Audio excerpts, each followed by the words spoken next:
Good afternoon, folks. We're here for the May 3rd, 2016 Housing Authority meeting. And could we stand and do the pledge, please?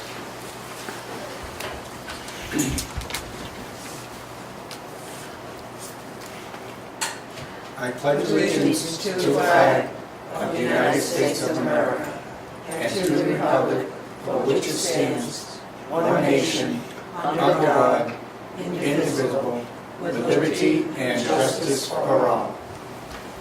Thank you.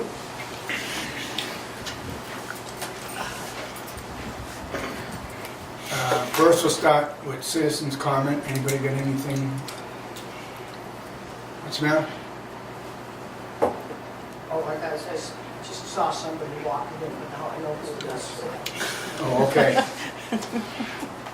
I guess we don't have any citizens' comment, public comment. Discussion and vote to accept the minutes of the regular meeting held on April 5th, 2016. So moved. Second. All in favor? Aye. I abstained since I was not here. Okay. Now, we're starting discussions with different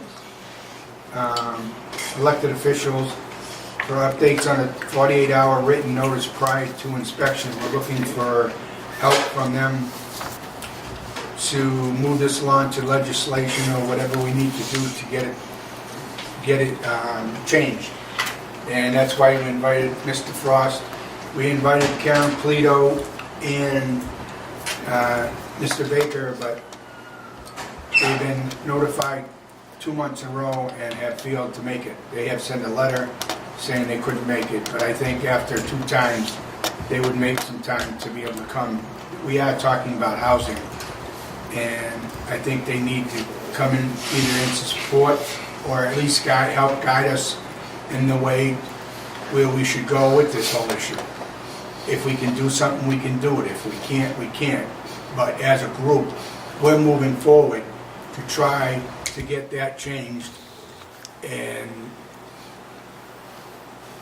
that's about it. I'll leave that and I want to let everybody know that Paul Frost is here today, our state rep, and we'd like to see if he has any information on ways to go about this 48-hour thing, and maybe fill you in a little bit about what we've done and what we're gonna do, and we need your help to move this along. And we don't understand the whole process. Okay.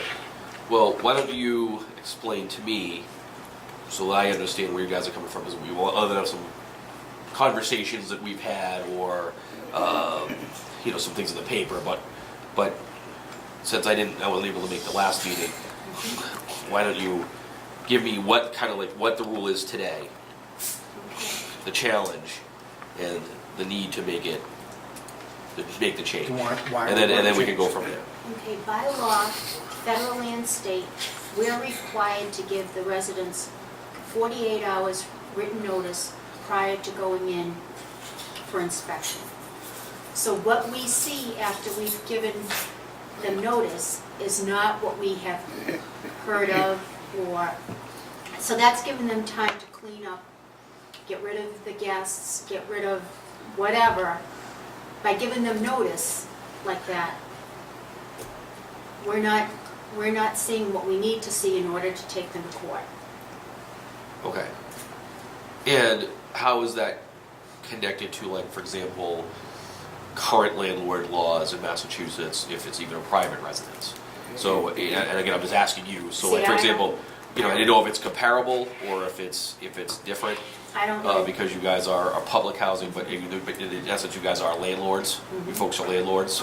So I don't know if you hold to the same standards as someone who's renting a house or an apartment or a condo out to somebody else.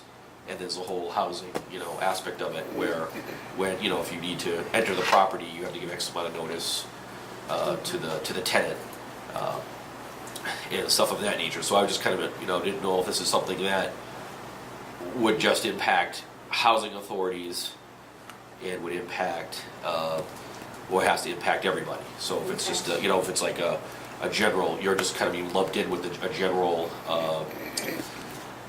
tenant landlord law. See, I know it's stipulated in our leases, federal and state. Okay. I don't know about private. Well, again, there are laws on the books, that I'd have to go look up. But there are laws on the books that there are certain rights of the tenant, there's certain rights of the landlord, and when a person's in a dwelling, and whether even if they're not paying their rent and other things, they still have rights over the landlord, and the landlord still the landlord just can't just show up. I don't believe if, like, so you they're renting a house, I don't believe they can just enter the property, without giving some sort of fair warning that they're coming. But this is how we end up getting illegal tenants living in housing, because they know we're coming, so they just get them out. They get their while stuff they're and they there, keep out, and we have no way of knowing Now- who these people are. Is this, and we'd have to check into it, I don't know if Senator Moore's office got back to you on any things that you already met with his Not office. as of yet. No.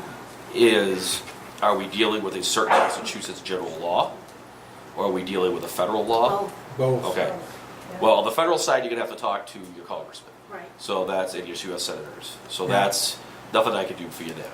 Right. So, now, as far as the state side goes, for the state side of, unless the federal law trumps the state law, which federal law always trumps state law. So we'd also have to see, does the federal law meet all sort of housing authorities, even if they're not federally subsidized? Or is it only pertaining to the federally subsidized housing authorities, parts of the housing authority? And the state is responsible for the state side and in their laws. So let's just take it that they're separate. They're separate entities, following the separate laws by each entity, so whether it's the federal entity or the state entity. And, we'd have to go in and see. I think what you will need, however, we can file legislation. We can file legislation by request. We can file legislation, just doing this. But in order to have any sort of realistic kind of solution, now, what do you want to change it to? So you don't want, I'm assuming there's still going to have to be some sort of notification. I can guarantee you, No, there's you're not going to have the right to just walk right in. I guarantee you that will never fly. Just because Right, there are, we don't- yeah. So what is your solution, or what would you like there to be for a solution? Roberta, would you like to say something? Yeah, we also have leases with all these residents, and they are supposed to notify the office when someone else is staying there.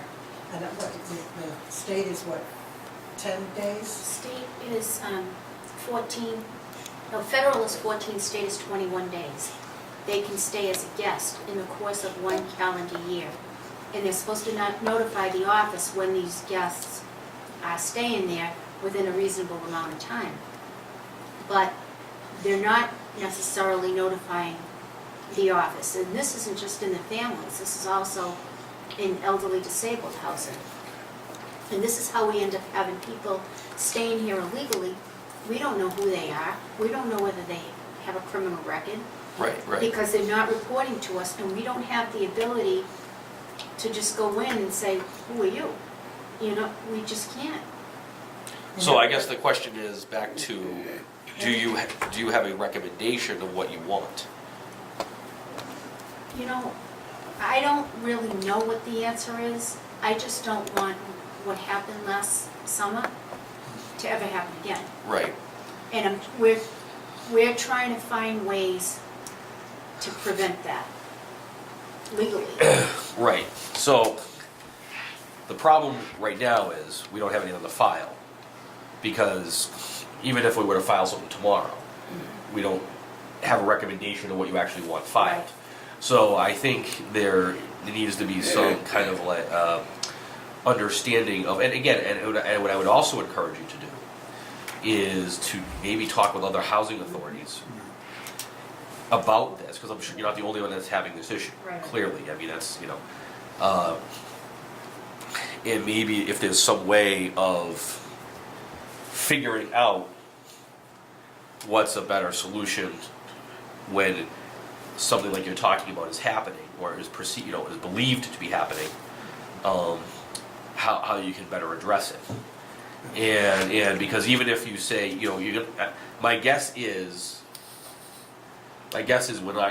nothing will pass that will just let you walk right in. So unless there's an emergency or, Which we you know, can, yeah. say if the water or whatever, fire, we can go in under those conditions. Right. So short of like, yeah, someone's sink is, you know, clogged and it's backing, you know, it's spilling all over the place and causing damage and going into other people's units. I mean, you know, of course, yeah, I would imagine Right. you don't have to wait for the person to come home to get in and to address the issue. But this is But- how we end up with criminals living in housing, drug Right. dealings Oh, going I mean, on. yeah, no, I mean, I don't think there's any argument about the need for enforcement, okay? It's about what's the solution to doing it. Illegal. So, Our residents are Cory and sorry too, but if you've got somebody in there that you don't know is there, how are you gonna Cory and sorry them? right. No, I mean, these are all legitimate concerns. There's no, you know, no one can belittle those concerns. The question is, what's the solution? Right. So, what's the way to, if the 48-hour written notice isn't good enough, you know, is 24 hours, you know, a step in the direction? Can that make a difference? You know, I don't know if we can do 24 hours. I mean, I'm speaking off my head right now, okay? I was So, thinking 14 myself. you know, but I mean, I don't know if you can do 12 or 14. I don't know, but I mean, you know, is something enough to say, you know, okay, now if they're starting to clean out in a 24-hour time period, you know, is that, you know, will they still be able to pull that off? Probably, but would, you know, but does that also, I mean, all of a sudden, if it's something that you feel is really a bad situation, you know, are you able to monitor the property to see all of a sudden somebody moving stuff out to be like, who's that? You know, She even goes you in know, in the middle of the night to check. you know, because I mean, assuming if, you know, assuming once they leave the building, you know, you're free to approach them and ask them what they're doing here. So because now they're on your property, no Right. longer inside the dwelling. Again, that's just my guess. I mean, I'm not, you know, an expert at this. So so I don't know if there's, you know, some sort of plan of action here of if it's just reducing the notice from 48 to 24 or something else. If that'll even A, make a difference, and B, is you know, can be done. You know, are we, you know,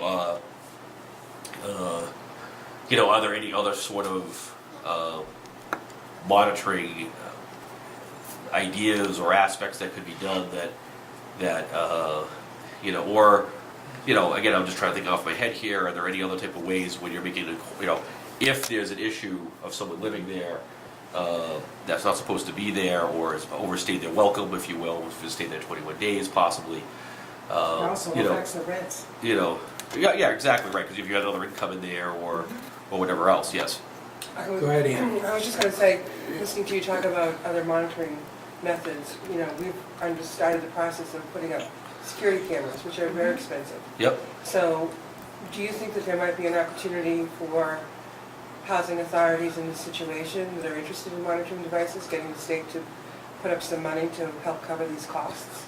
I mean, it can always entertain, you know, enter the discussion of, you know, if you could get several housing authorities to kind of come approach and say, hey, you know, Right. is there something we can do about this? I mean, you know, in any budget, anything that happens out there, Right. you know, Getting money, resources are, you know, can be in short supply, and you know, if is that a, you know, for some housing authorities, if it's like, hey, yeah, we'll give you resources for security cameras, but yeah, we really need to fix that roof, Right. you know, or we need to do something else. Is that where they want it spent? You know, you know what I mean? You know what I mean? You know, is that where they as an individual authority would like it spent? You know? No, and we all recognize that there are multiple needs for resources, but I'm just thinking, you know, we don't want to sacrifice any one thing for the loss of something Right. else, you know? And, you know, given that it seems unlikely from listening to you that we probably are not going to be successful in reducing it to less than 24 hours notice, a monitoring device seems like the best we're going to be hoping for, You know, because of the expense well, involved. you know, I can't say that It's around an some under support. 24-hour notice can't happen. It might be able to happen. I mean, it's just you know, it's a you know, I'm curious to see if something like this has been filed in the past by anybody, but you know, it has to go through a public hearing process. It has to go through a whole bunch of things. So, So, I mean, if, there could be people who are gonna push back against it. You may have tenants that push back against it. Not necessarily from Auburn, but from other places. Because you're talking about changing you're trying to change a law that affects everybody, not just Auburn would like to change their policy, Right. which I'm not really sure you could do anyway. So it's not like you can make a law that just says, okay, well, Auburn's allowed, a 14-hour rule or a 24-hour rule, but Oxford isn't because they didn't apply for it. So I think. But certainly, I mean, there's, we can research everything, and of course, the federal side, you'd have to go through the federal Right. delegation. Right. Go ahead, you wanted to say I something? would like Laurie to tell him what we've done, what we are doing, and what we have done.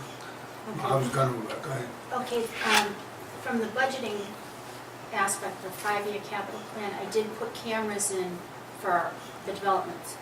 They approved it for the family units, but not for the elderly disabled. So I'm gonna have to go back in and try to find the money for the elderly development. But obviously the priority was for the family right now. Okay. We've also looked into private investigation, which is very expensive, but that is an option that we are going to consider. I have purchased motor vehicle software so that I now have the capability of running license plates, to see who's coming in and out. We're required by law to inspect the units annually. Now we're doing quarterly inspections, and they're going to be inspected by different people. One will be myself in maintenance, one will be maintenance with an inspector that we've hired, a professional. We just had that done. I'll be going in with the fire department to look for safety violations, and then the last one I'll be going in with maintenance to do an inventory inspection.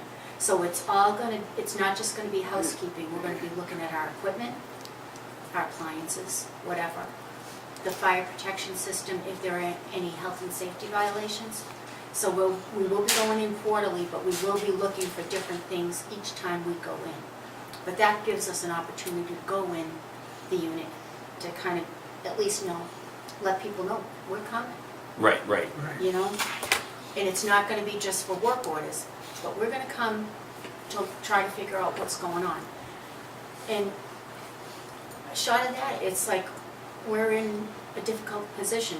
If I do have questions, the police department are working with us to try to solve some of these issues. We're looking at the police log to see if there are any particular units that they're going to regularly. Right. And if we can find out why you're going, because in the past, they're not obligated to notify us. Right.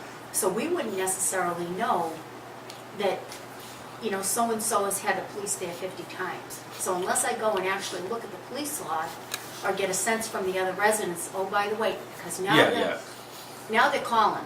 Right, to tell me, oh, by the way. the Right, police were everybody's here." tuned in and, due to the unfortunate circumstances. So the yeah. police have been Yeah, providing we had a us. meeting with Chief Slukas, me and Laurie, and it went very well. He was very helpful. Yeah. So they've been providing us with the information that they can, but there's a lot of things they can't tell us. The quarries that we run, there's so much stuff that isn't in those quarries that we really, because they'll say to me, why did you house this person? But what they get as a board of probation report is not what I see on a quarry report. We're not getting the same information that they're getting. Yeah, Okay, well, that but seems like to be a- Roberta was saying, you may get quarry checks from the people that are moving in under contract, Right. but then they had their boyfriends, husbands, wives, kids, I don't know, whatever you wanna say, but they're not Right. reporting it, they're not getting quarry checked. Right. And now it's like, we're just gonna. So now, the information that the police get varies from the information that you get from a standard quarry. Mhm. Is that, again, another law here? Mhm. Or is that just something where just the quarries you use is not as comprehensive? I think it's another law. So it's just, so the police have little extra information. Okay. And they can't. Well, we can, I mean, we can look at that as well and see what kind of information can be freely shared with housing authorities. I mean, it could be something where, you know, if you're, you know, I mean, everybody's innocent until proven guilty. So, you know, I mean, if you've been, you've had 20 run-ins with the law, but were never convicted of anything, you know, the police might be aware of it because they have, you know what I mean. But, you know, is that not fair information to employers or to, you know, housing authorities or to other folks that if, you know, they were never found guilty of something, you know, does that make them, you know, does that make them bad people? You know what I mean? You know, and that's always a tough, you know, But if you have a tough area there. But I mean, I don't know if that's the issue, but I'm just saying that, you know, so I'd like to know, what I'd like to know is what information you do not have access to and why. So like what information, you know, that would be an interesting kind of like in the difference of what they have for information, what you can obtain for information on that individual, and can we find out why there's a disconnect and what it is. If it is again stuff that we have to change too much, you know, like, you know, I mean, we can't just, you know, we couldn't just flash out and carve out an exception for this situation, or would it affect every scenario and you know, we have issues with civil liberty groups and things of that nature that you know, I mean, also you're starting to go into battle with them. But I think, go ahead. And plus, there's a time limit. So they say, oh, you know, so he assaulted a police officer 10 years ago. Well, does that mean that he wouldn't go after his neighbor today? You Well, know? yeah, I mean, it's tough. I mean, it's like anything, you know, somebody could do something 20 years ago and have been a model citizen since. You know, Right, and then you right. could have people who consistently just bad eggs. You know, they just never get arrested.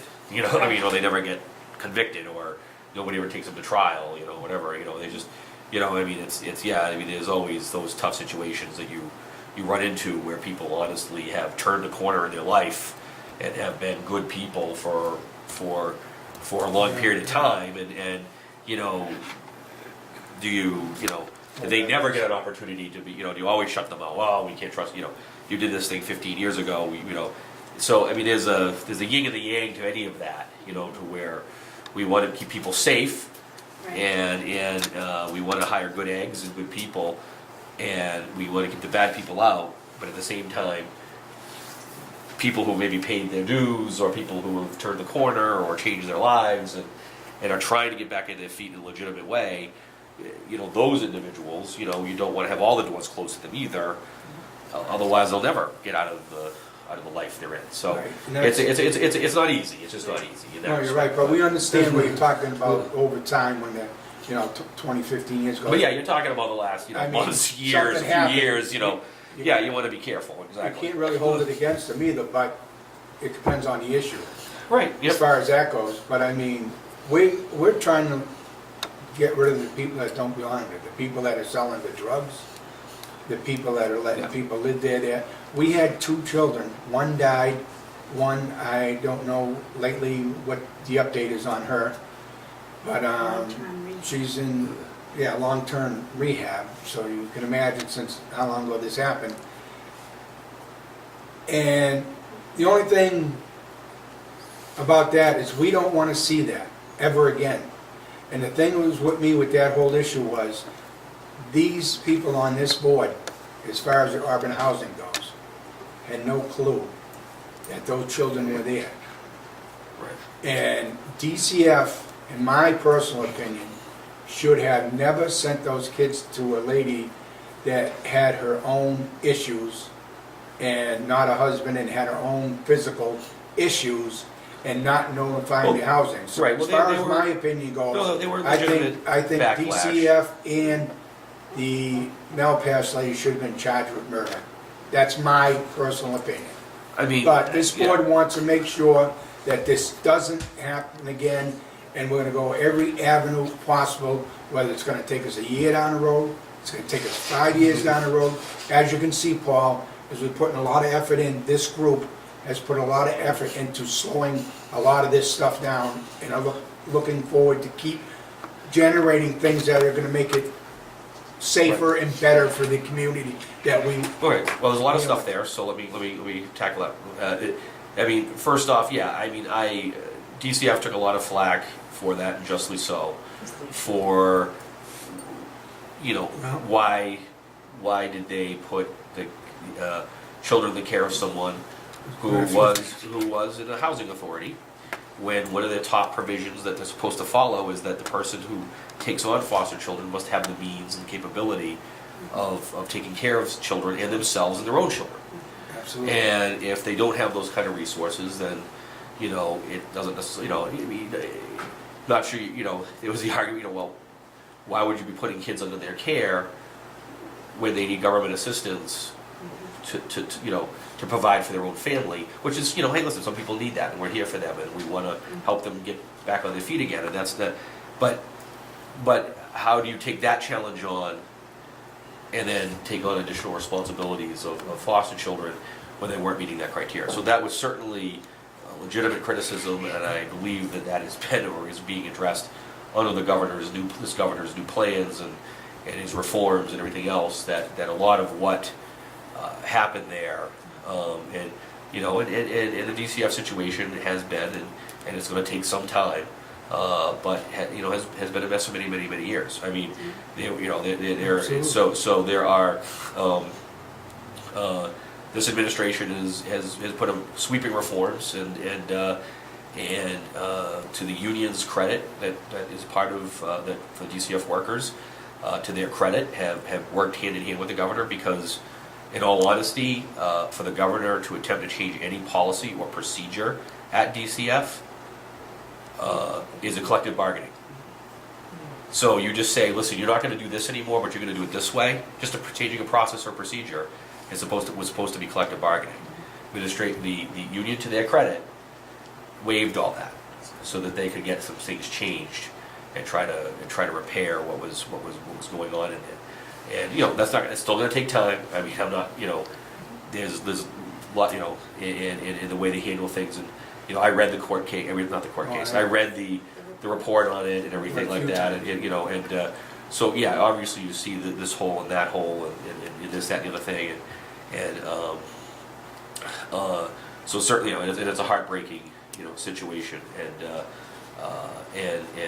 But with that said, I think, you know, going forward, I respect everything that you folks are trying to do, what you folks are trying to address, and not just saying, okay, well, you know what, that was a year and a half ago, and, you know, whatever, and, you know, we're just, you know, whatever, you know, we can, things have just kind of calmed down now, you know, no, you're trying to stay on top of it, you're trying to make, you know, protect your residents who are here, you know, and make sure people who are,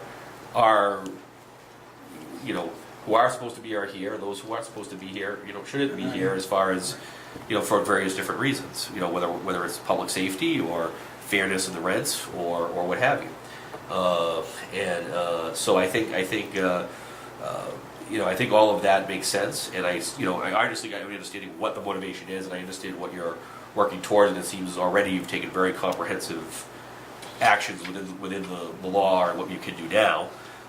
So I applaud you folks for that, and making sure that, you know, within the means of what you can control, you're doing, you know. We also have a number that people can call anonymously, Tip line. We tip. tip line. And you get quite a few tips on that too, don't you? No, nobody's called. Nobody's called. I thought you got a lot of them. No. No. But it's still there, it's a tip line, It's so they there, can it's call in. available, it's anonymous, it goes up to Yeah. California, and then they call us and tell us, oh, by the way, but we haven't had a. Okay, but- well, that's fine. It's just, But but I other mean, people have called, right? I mean, without using that line. Yeah, they're calling on their own, without, Yeah. okay. but we do have a. Well, no, I mean, it's understandable. I mean, if you're somebody who's paying your rent, and you're doing your fair share and everything else, and you see something that doesn't seem right, and somebody else is taking advantage of it, you know, and you know, yeah, absolutely, somebody's going to want to say, hey, wait a second, somebody's not playing under the same rules that I'm playing under, Right. you know, I'm paying for my, you know, husband or my children to be here, or however the system works, you know, whereas that person's doing stuff that they, you know, clearly shouldn't be doing, and so yeah, no, I get that, and I think So I think what it breaks down to is, as far as 48-hour rule, I guess it's what alternative do you want to float, to try to float by? What are some other, like you said, you talk about monitoring cameras, things of that stuff, if there could be resources put towards that, I think that's something we can certainly look into. And I think the other thing we should do is sit down with, and it may not be at a public meeting like this, it may have to be in Boston, it may have to be just, sitting down with, and I know you got quorum issues, so maybe can only be a couple members and yourself, but is to maybe have a meeting with someone from housing and community development, come down and listen, or go there and listen and say, listen, here's what we want to address. You know our problems. You know what happened on our premises. We want to address this stuff going forward. We know this stuff is going on, but if we try to address it, the 48-hour rule, they clean up their act, and we're not going to find anything. Now, one thing with DCF, when this whole thing came down, I was aware of one child, they sent me a letter, the social caseworker, whatever, sent me a letter stating that this child, I have her birth certificate, I had all her information on one child, and we were collecting rent based upon that one child. And then we didn't get any more correspondence. At one point, the tenant told us that the child had gone back to the mother. And we never changed the rent because she never provided us with any paperwork from DCF stating the child had gone back to the mother. Right. Then the next thing we know, it wasn't until I read the report that it was a revolving door down there as to, and this kid, and this kid, and this kid. So I called DCF and I said, I don't understand this. And they said, well, we're under no obligation to let you know when we're sending these kids. And I said, well, I'm under the impression that you do. And I sent them over the copy of the letter that I did receive with the birth certificate, the whole bit. So I'm under the impression that this is standard procedure. Well, obviously that was not the case. And I said, so how am I supposed to know who you're sending? And they said, we don't have to notify you. I said, but you're violating the state sanitary code. Well, that's your problem. Well, Well, it's their problem. at one point, there were 5 Yes, it kids. 5 kids plus the 3 she Yeah. had. Well, all of that is, all of that was obviously in the report, and you read that, and the question marks on DCF, even allowing the place to be to become a foster home in the first place. Exceeding capacity, doing this, and the whole host of issues. So, I trust and hope and pray that under the reforms that are now in place, we won't be seeing stuff like that again. Are we going Now, to the do people- those reforms? I believe it's online or in the papers. It's been. Have you seen it? There's been, the governor came out Look it with up. reforms last fall. But, They've Do you- started to be putting into place, but he made a whole, like one of the bigger ones is now Central Mass has its own region and no longer Central Right, Western. they did do that, yeah. They have different internal, how cases are gonna get handled now opposed to how they were being handled. And we are working with DCF now as far as, because they'll come in and they'll pull children out of our development and they don't notify us. So you could have a father living with a child and then all of a sudden the child isn't there, well, then the father shouldn't be there. You know what I mean? If he doesn't have any children, he doesn't need a 2-bedroom. Do you know what I mean? But Yeah. they weren't even Same. notifying us if there was an issue with children. I don't know if you can answer this or not. If you don't want to answer it, just say no. No, I'm serious. 100% serious. Anybody involved in that case from DCF, were they fired? I am Or not. just transferred to another unit? I do not know their fates offhand. Okay, thank you. That's all right. And I don't know. You don't know if it's still... I don't know what the particular What fates they're still were, going or on. if again, some of the problems that it was in the report was A lot of them. there were there were current rules and regulations that were broken, that were there, that pre-existed, okay, before the reforms. And there were some that were followed. I mean, they were followed, just flawed. But they were followed, so the people, quote, did their jobs. I mean, like when... But they weren't doing their jobs, they weren't showing up, they were saying... No, like for example, no, I'm just saying, based on some of the procedures, some places they weren't doing their jobs. In some of the problems with some of the way the rules were back then, they were following, they might have been following procedure, but the procedure was flawed. Okay, and the reporting mechanisms to each other were flawed, and so there were things that were definitely flawed within their own regulations and their procedures. Right. I'm not defending anybody. I'm just telling you that Right. it's possible that somebody did their job according to the rules that they were given, and it failed. I mean, and I'm sure there were some people who could have done a better job, but I mean, there were certainly some management decisions in this case, in my opinion, that were flawed and wrong, and such as why was she given a license to do foster care based on the situation of being in a public housing facility that couldn't fit that many kids, as well as she didn't meet the major requirement of being able to afford it. And To be able to handle it. She lied to the housing authority. authority. When it came So- time to recertify the rent, she didn't declare all those children. Right. So yeah. I mean, I'm talking about right now. I'm just talking about the DCF standpoint. Right.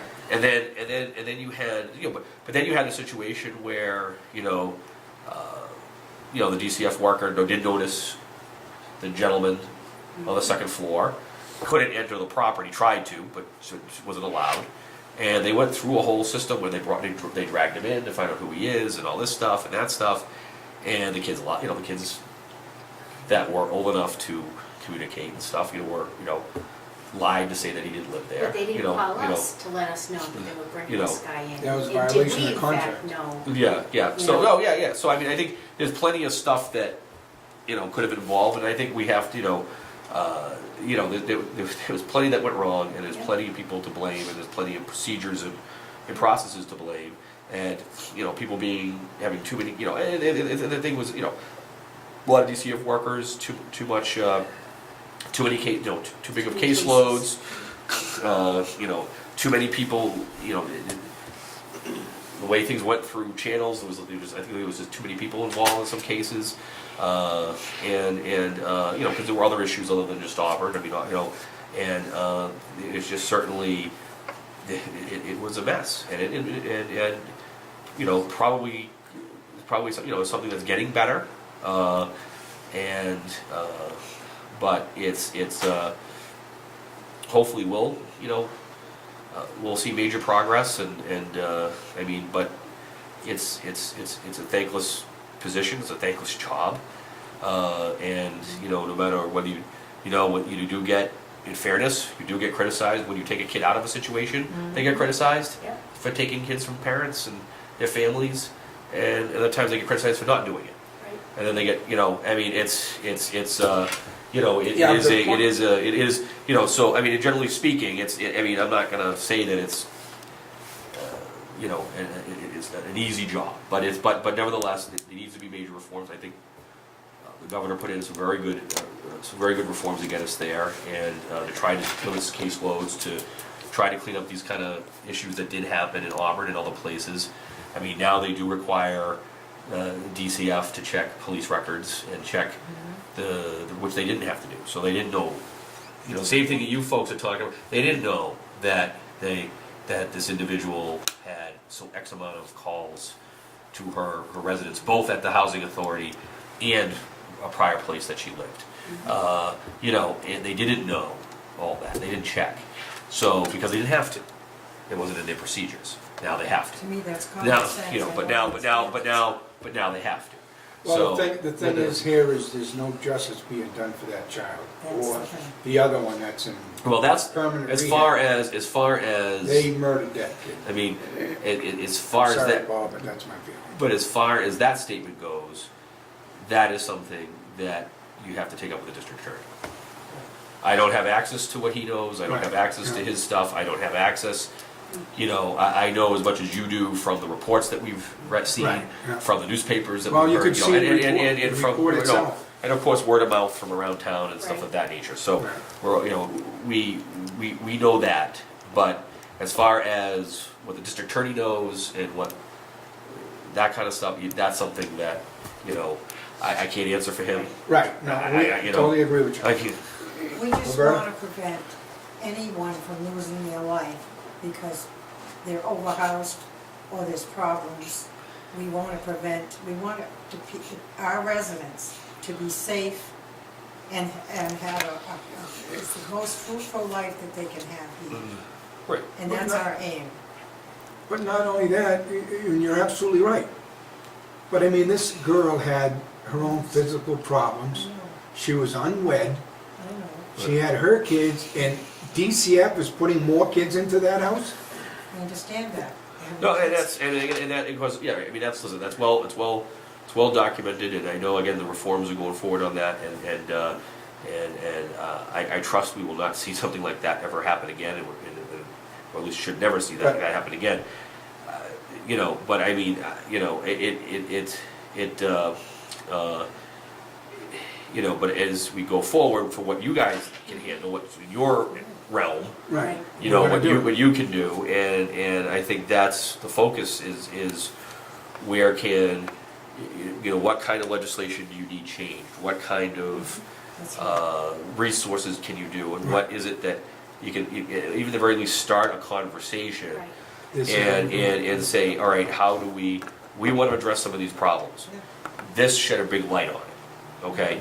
But there are plenty of other issues going on that may not, you know, have nothing to do with DCF, have nothing to do Right. with foster Right. kids. No, no. You know what I mean? the whole thing But general. has raised the question of who's living in our units that we're not aware of Yeah. and why, and, you know, what's their track record? What's their, you know, are they, you know, is it somebody that if they went through the normal application process, that they would be allowed to stay? You know, provided they pay their fair share, you know, or are they not gonna be someone who's gonna be, you know, if you do checks on them and stuff like that, are they gonna be something like, hey, well, this person shouldn't be, you know, within 500 yards of this place, and certainly should not be residing there. And I think from those aspects, you know, which is public safety, there's public safety involved, there's fairness of rent and to other tenants being involved, there's obviously, like you said, occupation limits and you know, fire hazard issues or other things, you know that you know, and like I said, the first thing is going to be, you know, as soon as something bad happens, the first, you know, calls from the reporters or police or from the public, and it'd be like, what did you do about this? How did you allow this to happen? Right. And you're going to say, well, we did it. And, you know, we did everything we could to try to, but we were limited in what we could do, you know, because of privacy rights and other issues of that nature. And, And you're limited to what you can say even publicly. You can't even tell, you know, you could not discuss that resident at all, as long as they were a resident of the housing authority. We don't You even couldn't say know, anything. as board members, we don't know who's living in the apartments because it's a privacy issue. Laurie knows and the office personnel know, but we do not know who is there. Nor are we supposed to know. Well, it's just an issue that we want to see how we can work on it and change it, or, yeah, like you said, think about it, and we figured the best way to go is through our representatives and see what they come up with and advise us which way to go. We want to work together to make something happen here, you Or know? even if you have an opportunity to have a discussion with somebody else on these issues and see what input they What we give can you, do. right. you know? Right. That's what we're asking. No, yeah, no, well, definitely, I'll talk to the Senator Moore in his office and see what their take from their conversation was from a few Had a weeks ago. very good meeting with you. And let's get some, you know, conversations going, some dialogue going. I mean, we're nearing our formal part of our legislative session, come July 31st. And then we will be in what they call informal sessions from August 1st through the end of the calendar year, actually probably into the first week of January. But we still do business, we still file legislation, we still pass legislation. but you have to have unanimous consent to get anything done after Right. July 31st. There's no putting anything on the floor and having a vote and a debate. So usually it's issues of non-controversial nature that don't require roll call votes. You know, so something like this could be controversial, so, But we could get you the know, ball but- rolling now. Right. but I think, yeah, I think we get the ball rolling. I mean, in January is, well, we after the elections, everybody gets, you know, resworn, you know, gets sworn back in. And then sometime in mid-January, we have to file legislation for the upcoming 2-year session, which then guarantees anything that's filed at that point in time automatically gets a public hearing within that first year and a half. I mean, it could take a year, it could, you know, but within that session timeframe, we get a public hearing before the appropriate committee, to which you can testify, write letters to, you know, again. So I would say, you know, if we're gonna do anything in writing, we're gonna do anything as far as legislation goes, as opposed to what policies can be changed administratively. You know, what kind of, you know, what do we want to have placed ready to go for January? And believe me, that time will fly between now and then. Yeah. So it's just like, it seems like it's far away, but it won't be by the time you kind of really, and during that time, you know, we can have a conversation with, you know, housing and community development. We can have, I would have you folks reach out to other housing authorities and board members, directors, whoever, and just say, let's get your take on this. What do you think? I mean, this impacted us deeply, but you got to be having issues with folks you know that are not there, this kind of thing. And what are your thoughts? We're thinking about asking for this and going to our legislators and, you know, having a meeting and having some discussions on this. And, you know, Right. and if you get enough interested parties, if you get enough folks that are like on board, you know, so it's not just one community wanting to do something, it's several housing authorities wanting to do something and want to band together.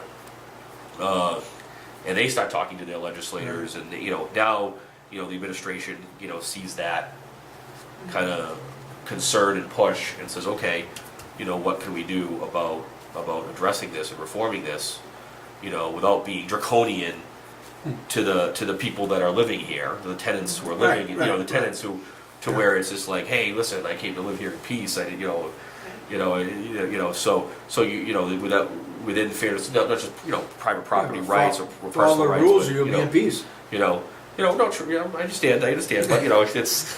That's right.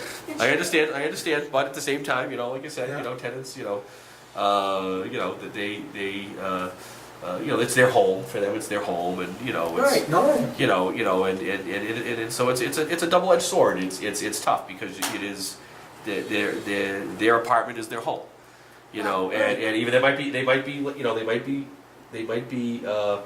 might have a landlord in this situation, opposed to if they own their own home. And they were living, or their own condo, and that was their unit, you know, like that was their place that they owned, and they weren't, you know, Yeah. they weren't leasing or renting out. People But, do, you know, people still- do get their own, leave here because we try to help them to move ahead. And there are people who do move out and get their own places. Yeah, which is you know ultimately what Which is what we what try. for many folks. I mean, you know, for many folks, you know, especially with young people with families, you know, that should ultimately be the goal. This isn't your permanent residence. This is your temporary residence to help you get through a tough time in your life or lives, to get you back on your feet. Hopefully, you know, so that you're not out in a car, you're not homeless on an alleyway, you're not living in a cardboard box. Nobody wants that, you know. But at the same time, it shouldn't be a way of life that you've now just come accustomed to. And this is again my philosophy. It's not just a way of life you come to. It should be a way of, hey, I'm here. This is good. We have a roof over our house. We're safe. Now, let's try to improve ourselves, you know, and get in a better situation, get back on our feet. And like I said, maybe they move out and they find their own places, and that's the way it should work. You know, the success. And there's some people who, you know, that may never happen for, and you know, and that's the way it is. And then, you know, It tends to be generational in some cases, where you could have the daughter, the mother. oh, and those are bigger. Yeah, I mean, those are bigger problems, and those problems go well beyond just housing authorities. I mean, Right. that's talking about, you're talking about welfare. You're talking about stuff where there is and I believe this too with welfare, is that welfare should be a safety net. Yeah. Nobody should be starving. Okay, nobody should be having to. People should have access to food to feed themselves and their kids, and you know, it's the least we can provide people. But it should be for most people, not everybody, because some people just they're not going to be able to work. They're not going to be able to function. They're not, they may have disabilities or something like that prevent them, and whatever. And we're going to have to be there for those people. But there are people who are capable of working. There are people who are capable of going to get some education or training. There are people who are capable of applying themselves. And so therefore it's a bigger problem, it's a bigger question, not just at the state and federal, it's across the country, is just trying to address the issue of saying how do we make it so that, we're keeping you from falling through the cracks, we caught you in our safety net, but now we're going to gently get you up and going and on your own to where you can afford your own stuff. And some people get caught into the life, this is my opinion, some people get caught into a lifestyle, and you see that more with the generational aspect of it, where this is it. This is their, this is it, and there is no incentive to move along, and that's the challenge. So it's just a challenge of but that's bigger, broader things that we're not going to solve here, nor I mean those fights and arguments and disagreements and this, that, and the other thing over that is, going to be debated out in November of the presidential level to on down to the lower level. So it's just that's not something we're going to reform overnight, at least not here. But no, those are big challenges, and the way the system's supposed to work and the way it does work. Sometimes it's tough because nobody wants to throw anybody out in the street. Nobody wants to starve anybody or anything like that. But at the same time, there's got to be a way of saying, all right, this is you're capable of doing stuff. This is just trying to help you stay afloat, get you to the next stage of your life, get you back on your feet, and be productive, and if you get caught in it, then some people for some people they want to get out of it. There are many people that you run into that don't want to be on government assistance, but there's no way out. Because to give that up to go do something that maybe they can do, it's like a losing proposition for them. They might make and it's tough. And so it's trying to bridge those folks that do want to get out because it's like because in some cases for folks, it's like, well, I'm getting more in assistance than I would if I went and did this. And the government has been a big part of making them that way. So it's just trying to, So I think there are honest to God people that who are underemployed. There are many people who are underemployed. I mean, it's a challenge where their job skills, their college education, they got all that, but the jobs that they should be fitting into aren't there, so they're underemployed. That is also another problem, another issue for many people. But again, that's the global issue. But in the issue we're talking about today, I think it's we can have some further discussions on it, and you guys can kind of maybe narrow down some of your ideas as well if we're going to go do something in legislation. And if you could get back to us after you have a chance to talk to some of your colleagues that you work with and your colleagues, it would be very helpful to us to know what they're thinking and if they have some suggestions. So that if we're going to hit a dead end, we shouldn't waste our time with the dead end. We can focus on other things that we may have a possibility. Well, again, in anything. It hurt. Just start a dialogue or a conversation about it and say, okay, even if you reach opposition to some of the ideas, which could be possible, and you say, okay, well, how do you want if you don't want to give us a 24-hour leave period or a 14-hour leave period, if we can't do that, what's your solution into, because that's what you throw back on the people who are saying, no, we can't do that. Okay, well, what's your solution? That's right. Does leave it be? There you go. I mean, is your solution you leaving it be, or you have another idea? If you've got another idea that can still solve, can help solve the problem without changing the 48-hour rule or anything, fine. I mean, just give us some ideas, and what kind of stuff what kind of power should a housing authority or the director of the housing authority have, and if there are legitimate concerns or complaints, that are being arising. I mean, because it's a challenge. I mean, you know, you could just have one tenant doesn't like another tenant, and they're always calling to complain about them. I mean, does that rise into the occasion of, you know, or is that just two neighbors, you know, two people just not getting along, you know? I mean, you know, it doesn't mean that, doesn't mean the person who's being complained about is doing anything wrong, you know, it's just, you know, they're on each other's nerves. I mean, so there's that aspect of it, and then there's the legitimate, you know, the real legitimate concerns that you're talking about. Right. But we don't want to just meet and then let it go and forget about it. We want action. We want to push it as far as we can. What's that saying? Vision, if you, If Miss Briggs comes, run. no, No, go ahead. if you don't have vision, it's just a dream. But, and if you have action without a plan, that's gonna fail. But vision with action can change the world, and that's what we need to do with this. We Well, have go the down vision. trying. Well, have the that's vision. it, we'll go down trying. Go down Absolutely. trying, but they can't say that. We needed you to know from our Our point of view, perspective yeah. what And we see if were we could help faced us. with, why we did what we did or didn't do, based upon what we knew and what we were able to To do. Right, do. no, I understand. From us, our end of it, not what was read in any report, not what was read in the newspaper. We have legitimate concerns that we need to address to the appropriate people, Right. and you're one of those people. So that's why you got them. No, And I we appreciate that, thank you. coming. No, appreciate you coming. We do. Thank you. Thank you very much. And we're gonna continue to do everything we possibly Right. can on our own Yes. to make some things happen. Good. Anyone else have anything for Paul while he's here? On this issue? Thank you very much. No. Well, thank you very much. Mrs. Best Frost? wishes. State Representative Paul Frost, thank you for all your help and your concerns. All right, thank you. Let you get on with your meeting. Thanks, Paul. All right, thank you, Wayne. Thank you. Bye-bye. Bye. You sure you don't want to stay for the rest, Paul?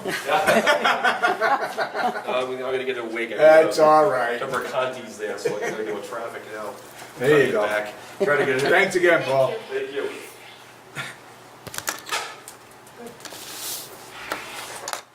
Okay. Director's report? Okay, as of right now, we have no vacancies, None? none.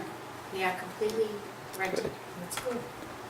We've completed the fire alarm inspections at all the properties that need to be inspected. We completed the fire sprinkler testing that needed to be done at the back of package out, because that's the only place we have sprinklers. That was completed. We cleaned the catch basins at all our properties, so we shouldn't have any backups that way. That's all been done. Gutters were cleaned at Auburn Heights and at Stoneville Heights. We haven't done the rest of the developments yet because we will be roofing 2 buildings at Pinebrook Court, maybe as soon as the end of this week. That building at Pheasant Court has been scheduled to be roofed, Oh, good. the one that's really bad. Yeah, good. So we've done some landscaping. We did some here, we've done some at Packagug. We'll be holding off on the families. We did put dumpsters at Pinebrook Court and at Pheasant Court, so it was kind of a spring cleanup for the residents to get rid of stuff that they don't want. I see that big container that's out there. That's gonna be for storage. That's what I thought, yeah. A container was placed here at Pinebrook Court and also at Pheasant Court. They were cleaned and they're gonna be painted, but we're gonna use the containers as storage, because it's cheaper than building a building. Yeah. And then Good if we ever idea. have to move them, we could actually move them to wherever they need to go. And that's pretty much it. Do we have anything from the members? I have one thing about the parking up at Packagug. I had talked to you the other day, I think, And you had mentioned there may be possibly place for 2 parking, There's gonna be Spots. at least a spot for one, maybe 2, maybe 2? Okay.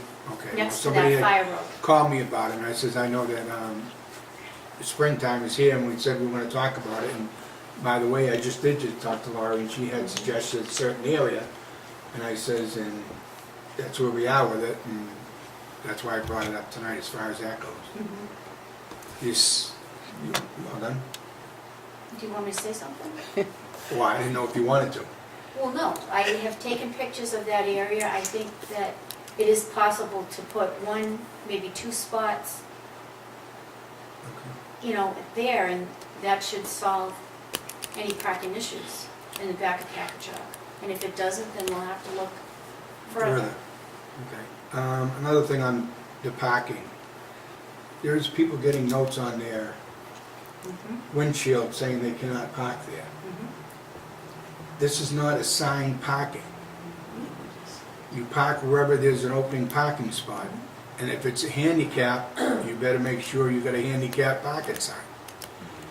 Because there's people are getting very rude towards people that, people go away for a while and then they come back and say, that's my parking spot.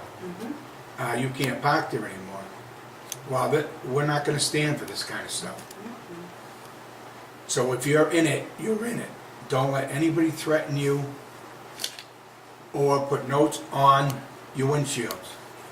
I would suggest, if you do get these notes, you can drop them off at the office, whether they're signed or not. At least we know what's being said and what's being put on the cars.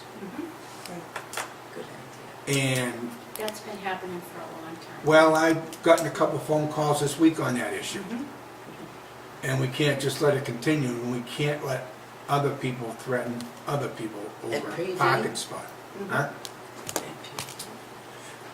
So, and hopefully the people that are causing some of these problems are gonna listen or look at this film the next time on TV where they can see we've had a discussion. That it is not assigned parking. Handicap is for handicap. If you go away for months and then come back and think you're gonna park in this one spot that somebody else is now parking in, that's not the way it works. And that's basically all I have on that. And the other thing, one other thing, what'd you wind me up for? I just want to say, I think they're doing a very good job up at Packagug with the lawn and the bushes and everything else. It's cleaning up very well. I noticed, I go by there a lot during the day, and I noticed they've been working very hard up there. And it's nice to see in front of Packagug and the Federal Building, sprucing out and all the flowers and stuff coming up, and it's all getting cleaned up. It's nice to show that we really care about our housing, and I think it makes a big difference when people look at it and say, look, they take care of their places. And I just want to thank the maintenance men, because I've seen them out there humping and really going to work, and they reloomed the garden up there. I mean, they've been straight off this week that I've seen. So, and I want to thank them for that. Ian? Following along those lines, I had occasion 2 or 3 weeks ago, on the van actually, to be in Pheasant Court. And I had been wanting to go because I knew some of the buildings had been cited, and I just wanted to say that in following Wayne's comments, I was so impressed with how much better the buildings look with the siding. It's like night and day. It looks good. Keep going, and if we could just get some donated shrubbery or something to put in. But really, the siding looks 100% good. Everything just takes time And money. and money. Alice, you got something? Since they put in the new signs, the speeding signs and that, it has helped, and the speed Oh, it has. bumps. I hate speed bumps, but they have helped. But there are some people that still believe the signs are for everybody but them. But that has slowed down a lot. Has it? Good. So it has helped a lot, thank you. Good. It's this board that did it with Laurie, so You're thinking yourself too, kiddo. Anybody have anything else? I'll take a motion to adjourn. So moved. Second? Next meeting? We gotta set the date, Next And the meeting? date will be the 7th. June 7th at 3:30. Unless I get a better offer. Just saying. You'll never get a better offer. You just never know. That is my special day. Oh, yeah, that's your birthday. Yeah. That's all right. We can sing happy birthday. No, that's fine. If you want us to reschedule, we'll. No, we'll let's go. see, I don't think I have anything. Did you adjourn? Yes, sir. Yeah, we're, oh. All in favor? Yeah, we did. Motion and second. Okay, all in favor? Aye. Opposed? Nobody.